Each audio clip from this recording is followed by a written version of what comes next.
Here with Strikeforce heavyweight Daniel Cormier. King Mo, you're wearing his T-shirt. You're going to be in his corner. You guys are part of Team Thirsty. Tell me about Team Thirsty and how King Mo is prepared for his fight with a big heavyweight in Mike Whitehead. You know, the thing about Mo is people kind of think that he's cocky and arrogant, but the only thing is he's confident in his training. This is a guy that works harder than anybody I've trained with in my entire life, and I've trained with him for a long time.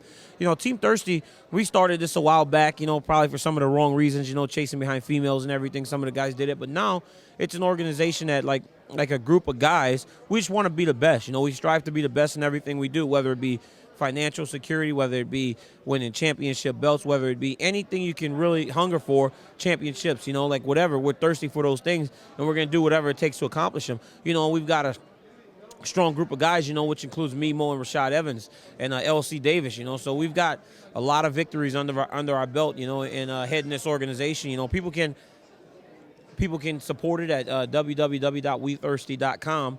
But what's the funny thing is, people don't realize that we're selling memberships to the website. When you join the website, you get free Team Thirsty T-shirts, like King Mo's Fight Night T-shirt. You can get it for like 75% off, and all the proceeds go to charities. We're not taking any of this money. We're giving back to Boys and Girls Clubs of America. We're giving to schools that are in need of textbooks and everything. So it's an opportunity for me, Mo, and Rashad, who are from some of the tougher areas around the country, to give back in those situations and help the kids that are less fortunate, and they can actually get some of the things that we couldn't as we grew up. Do you feel this is part of your role as a mixed martial artist? I think you have to be, man. Anytime you're thrust into the public eye like that, I think you have to embrace it. And with this comes responsibility. You can't just take your whole life, because then people stop giving to you, and you stop getting blessed. So I think it's part of my responsibility, and I think that I embrace it. You have to embrace these opportunities to do special things. King Mo's making his Strikeforce debut. You made your Strikeforce debut recently. Do you guys factor this Team Thirsty, giving back to your community, into your actual fighting, in terms of the more you build your name, the more you'll be able to help?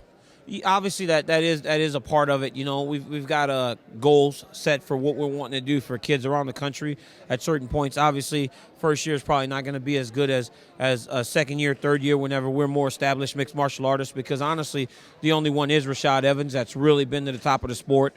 And, the thing is about Mo and I, we're not going to stop until we do reach the top of the sport. Some people are satisfied making a lot of money, being on TV, but that's not what drives me, and that's not what drives Mo, and that's not what drives Rashad. We want to be champions, and in order to do that, you have to train every day, train hard, and then as we become better, it is going to be better for the community. We'll be able to give more back, because more people will want to join, and more people will want to be part of Team Thirsty. Anybody can be part of it. When you join, you become a member. You get the fight night shirts and everything free. You get free T-shirt, and then also, what's really special about it, to kind of draw people in, is that, like Mo's training equipment for this fight, we'll raffle those to a random person that joins the website. Like his fight gloves, his training gloves. You qualify for those types of things.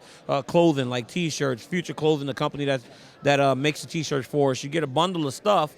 By joining, it goes to a random person that's joined the website, which is another thing that benefits them. And we walk around. We have some behind the scenes footage that's going to be available to people that join the website. It's not just Team Thirsty with you. You're actually here doing an autograph signing for another charitable organization. So can you let us know about that? Yeah, it's called Bullying. We're Kicking It Across America. It's this is a program started by we just call her Gina Marie. She's she feels really strongly about it. It's about trying to stop bullying in the country. I've learned that every 8 minutes a kid's bullied in this country, and that's just far too many. Kids are killing themselves because they're getting picked on relentlessly, and I think we all kind of went through it. The guys that you see involved with it, me and Mayhem, even Herschel Walker walked up today and goes, I was bullied bad. That's why I started running.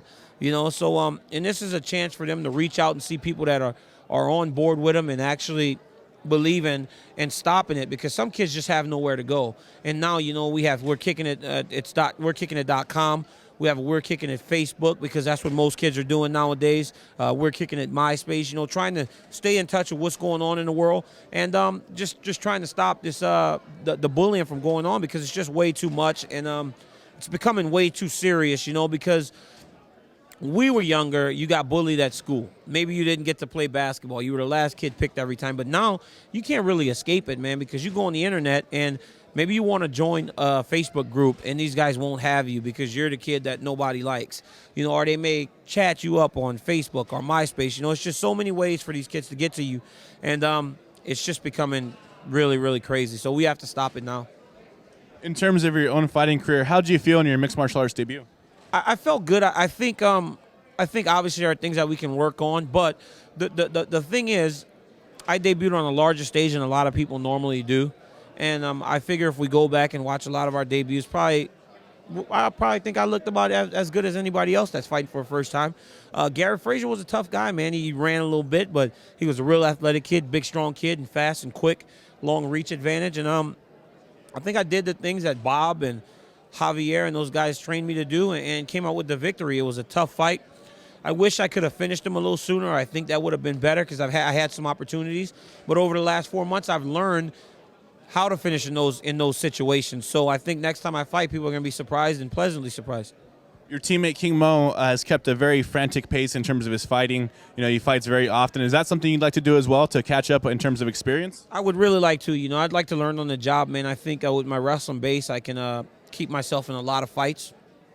Thing is, Strikeforce is becoming a really big player in the mixed martial arts game, and there are a lot of great fighters, so they have to accommodate a lot of people, and I think you have to be understanding. Because if you start pushing, there's really just not space for a guy to fight every 6 to 8 weeks. The only guy I see doing it is Josh Koscheck. It amazes me because he's fighting at such a high level.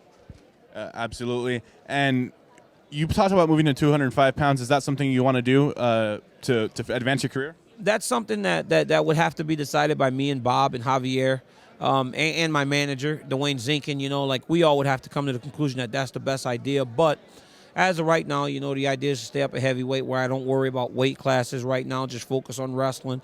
But, the weight has come off already just naturally with the hard training.